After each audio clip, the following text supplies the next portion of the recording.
Madame, mademoiselles et messieurs, bonjour. Apogée TV, actualité et info à tous les étages. Actualité et info à tous les étages. Ouvrez bien vos oreilles, ça va commencer.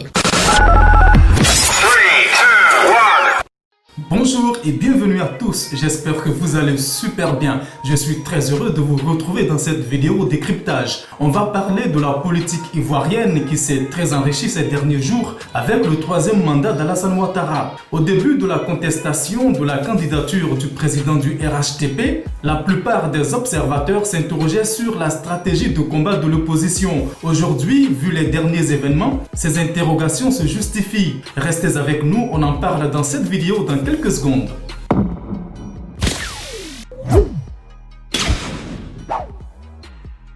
Au sortir de sa rencontre avec Alassane Ouattara le 11 novembre dernier, Henri Konan Bédié annonçait dans un communiqué qu'il réunirait tous les partis politiques et plateformes de l'opposition le vendredi 13 novembre pour apporter une réponse concertée à l'appel au dialogue d'Alassane Ouattara. Mais à la surprise générale, la rencontre de ce vendredi n'a eu lieu qu'entre Henri Konan Bédié du PDCI et Assoa Adou du FPI. Et dans le communiqué final, seuls les noms du PDCI, RDA et du FPI étaient mentionnés, ce qui pose la question de la cohésion au sein de cette opposition. Naturellement, certains militants se sont montrés déçus à travers leurs commentaires sur les réseaux sociaux, surtout ceux qui avaient placé leurs espoirs dans le Conseil national de transition, car l'acronyme CNT ne figurait pas non plus dans le communiqué final. Quelques heures seulement après, un mémorandum a été produit par la CDRP après une rencontre avec le président du PDCI RDA. Pourquoi produire deux communiqués différents quand on se dit d'une opposition unie? Certainement que dans cette famille, certains membres agissent et manœuvrent contre la cohésion. Cependant, les militants de l'opposition peuvent voir une lueur d'espoir dans ce mémorandum car certaines conditions qui n'avaient pas été évoquées par le PDCI et le FPI ont été mises en avant, à savoir l'invalidation du scrutin du 31 octobre dernier et la dissolution et la réforme de la CEI et du Conseil constitutionnel. La CDRP, qui s'est exprimée au nom de tous les partis politiques de l'opposition, a également rappelé le maintien du mot d'ordre de désobéissance civile et invité les militants à être mobilisés pour les mots d'ordre qui seront lancés dans les tout prochains jours. On écoute Henri Niava dans sa lecture du mémorandum.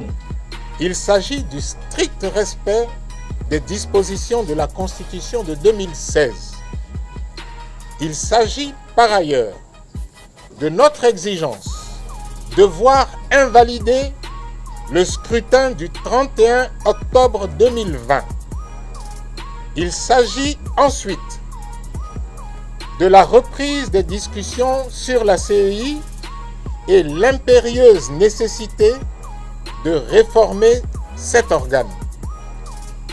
Enfin, la dissolution et la réforme du Conseil constitutionnel et l'audit par des instances neutres, indépendantes et crédibles du fichier électoral ivoirien.